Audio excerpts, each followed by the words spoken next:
mythology na, yung alam-alam natin mythology dito sa Pilipinas.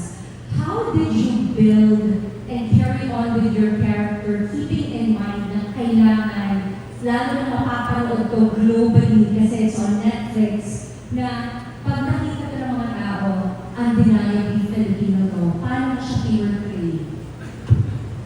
Paano ko portray?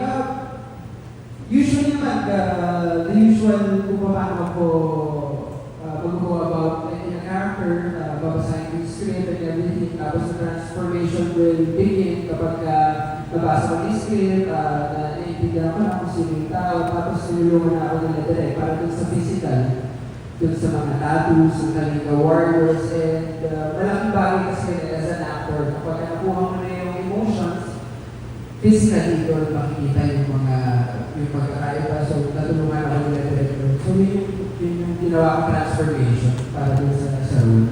Miss Jasmine Curtis Smith. Jazz, what was it like filming that scene, knowing fully well that unfortunately a lot of women have probably gone through that exact same experience, but never had a Matias to get that justice for them. What went through your mind when you were filming that scene, or when you saw in your script that, okay, this is something I'm going to have to portray? I think for any scenes that portray,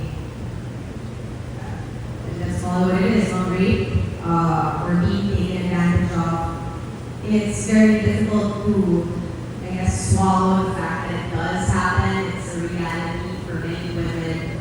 And hindi lang, ito nakikita natin sa setting din, nasa probinsya, no? So, mayroon din ganun, I guess, touch on that, na there are still moments in today's society, today's time, where people or women or anyone that is taken advantage of have a hard time speaking up, being vocal about it, looking for help. And so I guess here, the portrayal for Leia was really in that exact scene where I guess touches her and sees what happened. Because she never said it. Nakita niya, I guess, what happened to her through her memory. Isn't that what we all want? Someone to be able to read what we feel, to know what we feel, to save us when we need the saving. It's very satisfactory to see that in this film, there is a Matias that can do that for you. Kaya kahit na violent yung, I guess, pagligtas ni Matias, masaya siya. Kasi for once, throughout her journey as Leia, merong pumansin sa kanya, merong naligtas sa kanya, merong kumintindi sa kanya. And that's always gratifying, I think, in any situation, no matter how heavy or how light the situation is. Thank you, Jasmine. At this point, I would like to draw everyone's attention to the uncanny resemblance of the older Lilia and the young Lilia. Diba, ang galing na ang nag-portray na older Lilia, kamukha din talaga ng young Lilia. How did it feel for both of you to be portraying the same character but representing different eras and having gone through supposedly the same storyline, having gone through the same journey, but now with a different point of view? With you, Miss Bain, just having all of the memory of the young Lilia and having to portray that character on film, what was it like? Where do I begin? We actually never had a chance to meet and talk about our character. We only met during the transition, and that was only once. So, the magic was totally in the hands of our director. It had nothing to do with us, except that maybe because I was playing an older, a senior, so my my acting was really subdued and slow and, you know, and I was dying.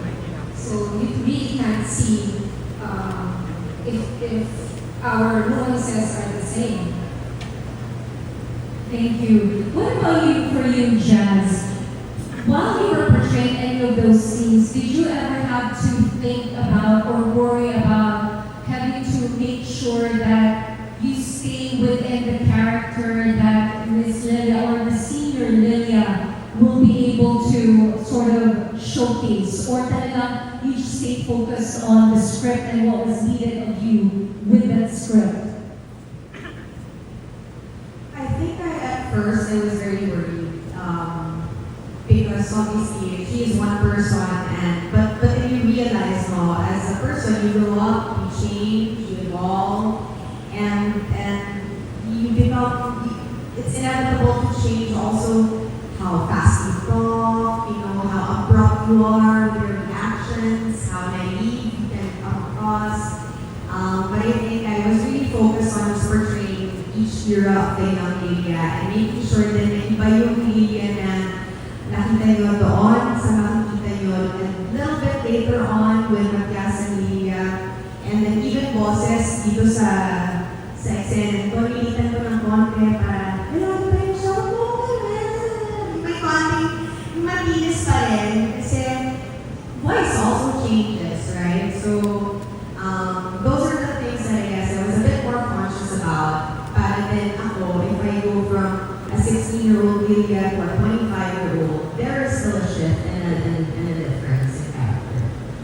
Those are the nuances that I guess sets apart the great actors because they put that into consideration.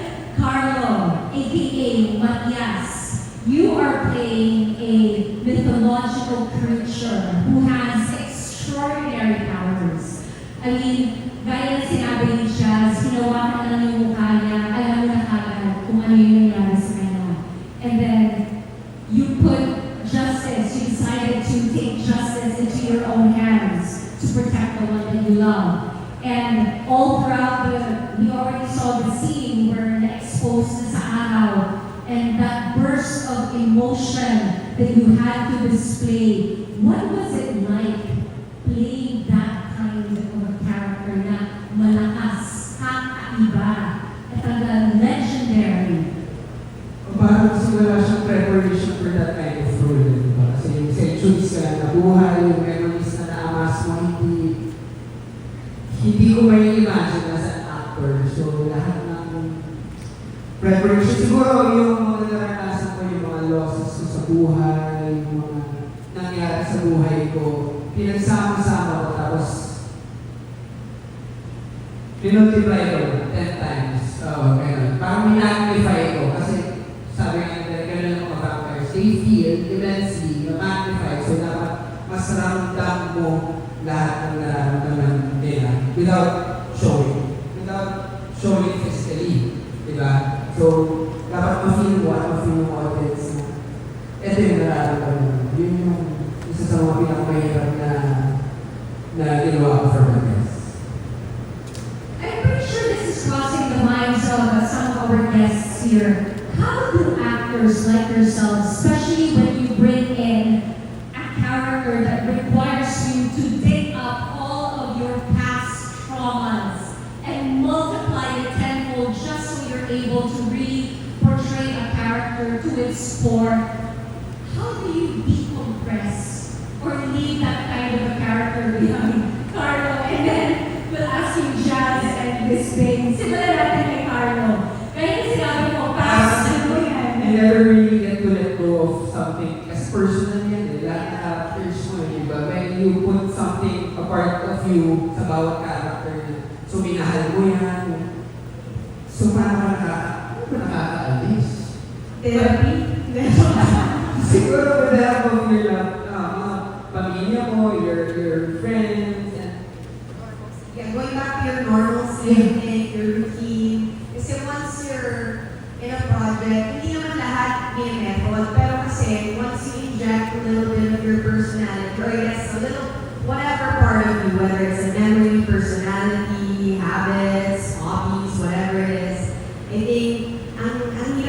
kalimutan ng character yun. Kasi that character is a part of you always. And I think the people who know you best will also see that when they watch you also on screen. Ay, kilala ko itong part na to ni Kaloy. Alam ko itong ugali niya or sa Jazz. Itong, you know, so it's just going back to the routine. Pagpag ng content. You gotta kill the character a bit when you leave the set. Because you gotta be Jasmine or Carlo. Meron pa nga yun, may isang version ng side, di ba yung namimiss yung character. Yeah, it happens. What about for you, Miss May? Ano yung technique mo? I work out. Ano kasi because toxins yan eh. So you have to let it out. And that's the other thing. But mostly, yeah, work out. Oh! And then I'm still depressed. I watch Netflix. I'm serious. I do. Because that's what I have to do. Thank you. That is a very good one right there. Thank you for that, Carlo. Direct and mix, babalik tayo. Paano niyo naisip na folklore tapos transition to love story? Or love story pero papasukan natin ng folklore? Paano niyo merge yung dalawang yun sa The Time That Remains? Ano mo, direct kayo yung binolunteer mix. I think kasi most of us are very partial to love stories. We always have one great love story in mind. So sabi ko when I was developing, I wanted something that people can latch on. And it's always a story of one thing, diba? We always have our parents, our ancestors, we always have those great love stories. Sabi ko yun yung maganda i-develop because people can easily attach to it and they can relate to it. And then, nakikita nga, syempre, when you're developing a love story, people would say it's always a convention that when two people meet, they fall in love, they disconnect, and at the end of it, they either be together or they don't end up together. That's the usual flow of things in a love story. But putting in, of course, the idea of folklore and events that happen in our country, I think what makes it more colorful because the circumstances surrounding a love story, how a love story develops or how it evolves over time is a testament to how great a love story is. So yun lang yung dinidiscuss namin because yun nga, Matias being alive from pre-Spanish times to the present is really parang encompassing. So kailangan na malinaw na for us, sabi ni Mason also for Carlo, ano yung mga napagdaan niya sa character because that's totally really very enormous work.